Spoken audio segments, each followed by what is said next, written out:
Welcome to Between the Lines, the Journeyman's Tale.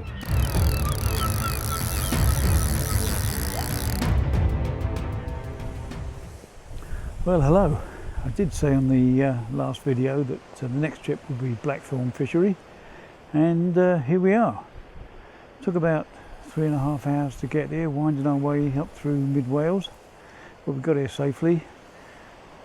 Beloved is ensconced in the well-appointed chalet behind me. I've been spent the afternoon getting the rods out.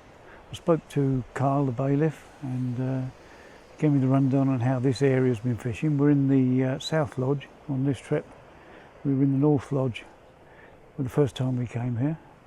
So he's given me the heads up on where the fish have been coming, although there hasn't been a tremendous amount coming up from this area. So anyway, I put a bit of bait in, put the rods out. I've got a shelter up because it started raining, because trying to keep all the tackle dry because you can't take it inside, and raring to go. It's very busy here. All the lodges are full, and I think somebody's coming to fish off to my left in one of the open swims tomorrow, apparently. Anyway, fingers are crossed, and I'll get back to you as usual.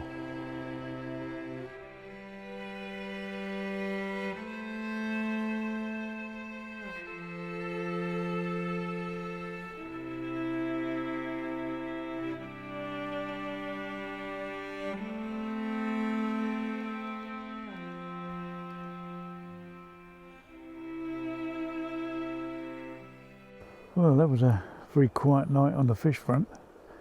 The only thing setting the alarms off was the, I think they're juvenile moorhens walking through the bobbins or jumping on the rods. Absolutely nutters. I thought swans were bad, these are mental. They didn't really stop. I think it was a couple of hours after midnight that they actually stopped. The rest of the time they were just beep, beep, beep, beep, beep, beep, beep. Anyway, haven't seen any fish.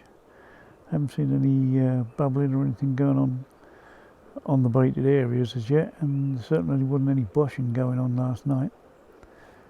Pretty quiet all round actually. The weather's super. The wind's dropped off a bit. I mean, it was a nice warm wind that was with us yesterday, but it's nice and overcast. It all looks pretty perfect. We wait with bated breath. That came out of the blue.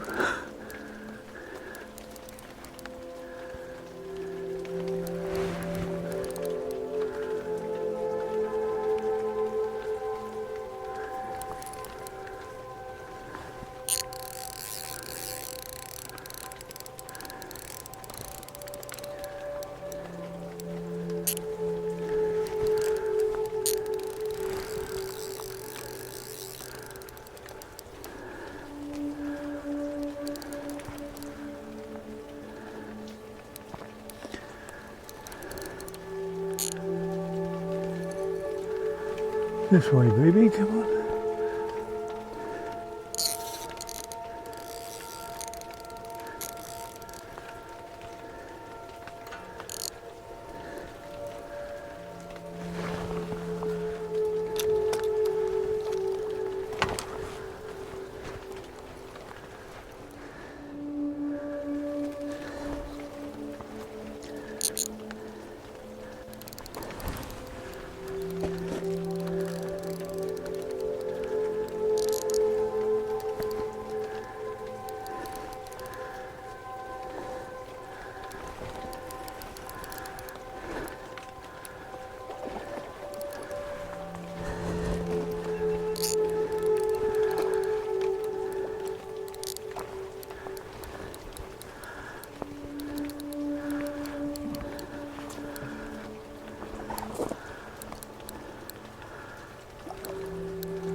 Hallelujah. God knows when any of this is going to come out, but it's all in the rain, man.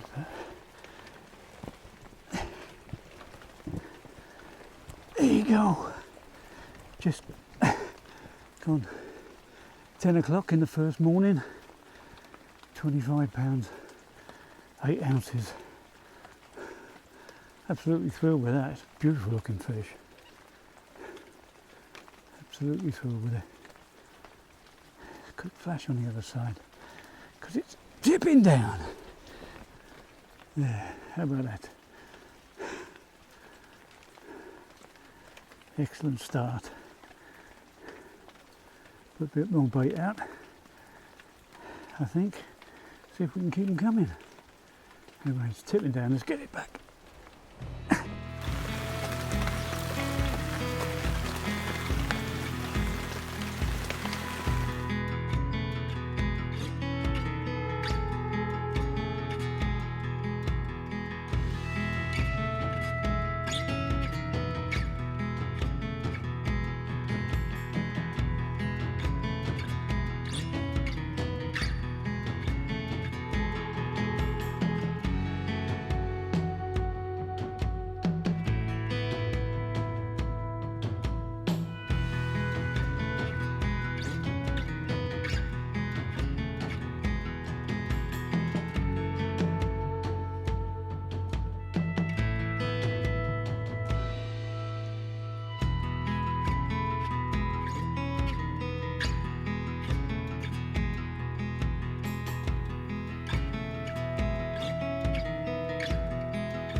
Yeah.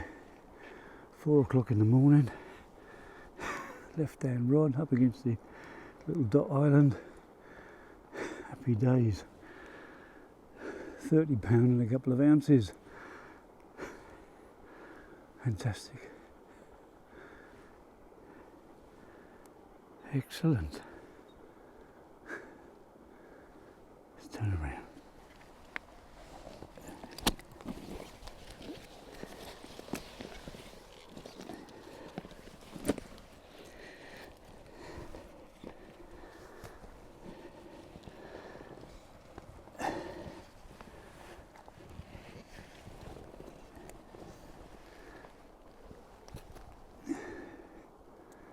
How about that? We'll put a bit of antiseptic on this flank before she goes back. I'm well pleased with that.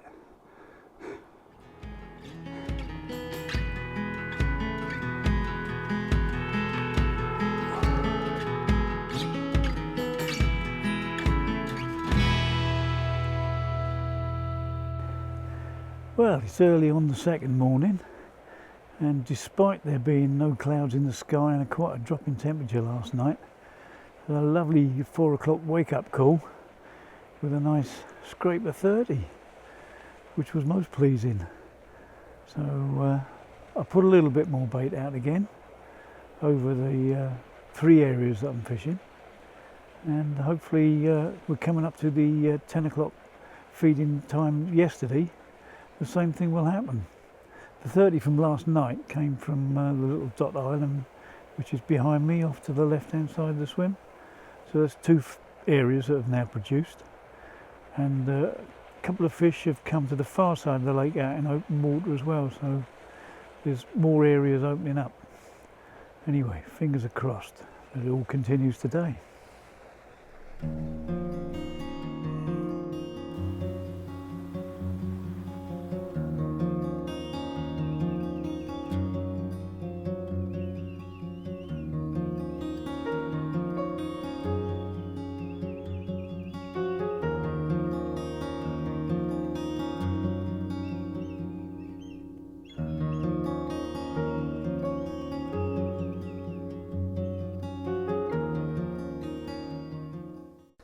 Now, I don't know how popular flying back leads are these days, but I'm fairly obsessed with sinking the line, so I use them all the time.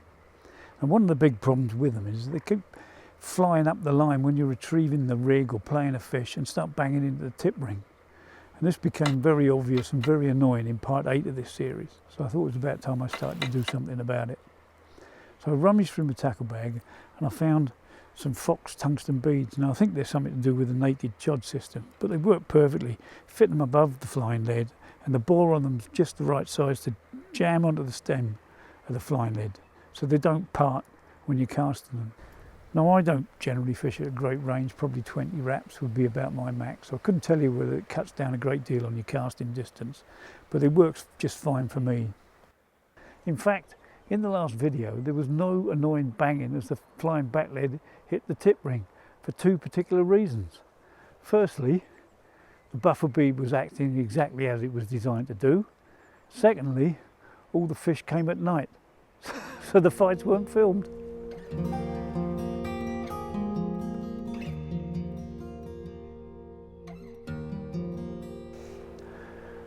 Well, all too quickly we're coming into the last evening.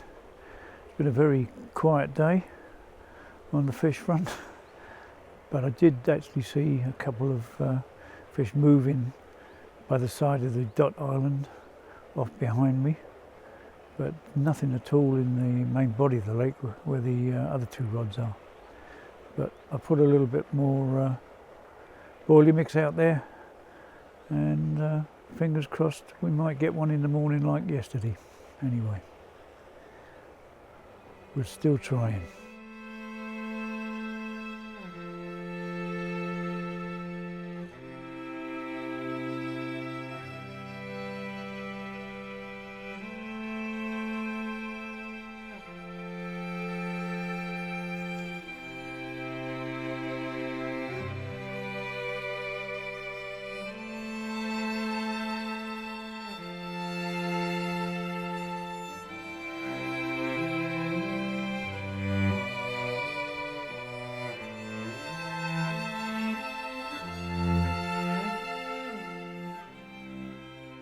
Well, unfortunately we've come to the end of our time here at Blackthorn Fishery. It's been another quiet night, sadly. I didn't get my early morning wake-up call, but from a water that's supposedly been fishing fairly tricky of late, I think we've done quite well with two reasonable fish. So it's time to start slowly packing our way and making our way back to South Wales. Thanks for watching, and I'll catch you all again soon. Cheers for now. Oh, that took me by surprise. I was not expecting that.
Come on, be nice.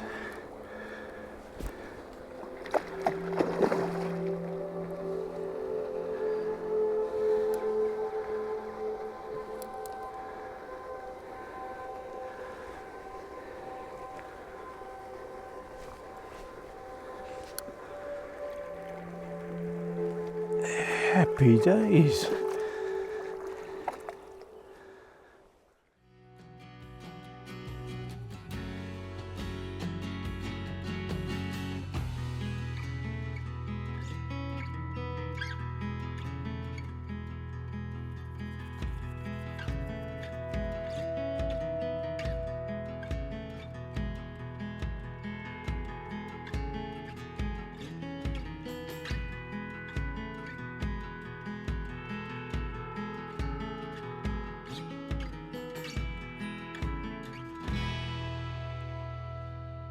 So, done the final piece to camera, packing away, and late arrival.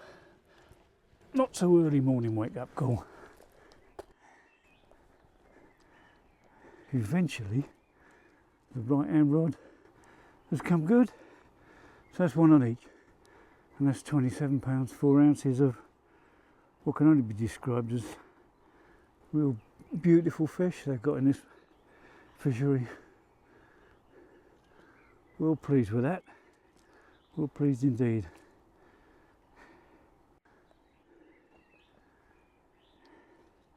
She's got a couple of scars on her, put a bit of propolis on her before she goes back now. Bit on the hook hold, happy days. Right, let's do that treatment.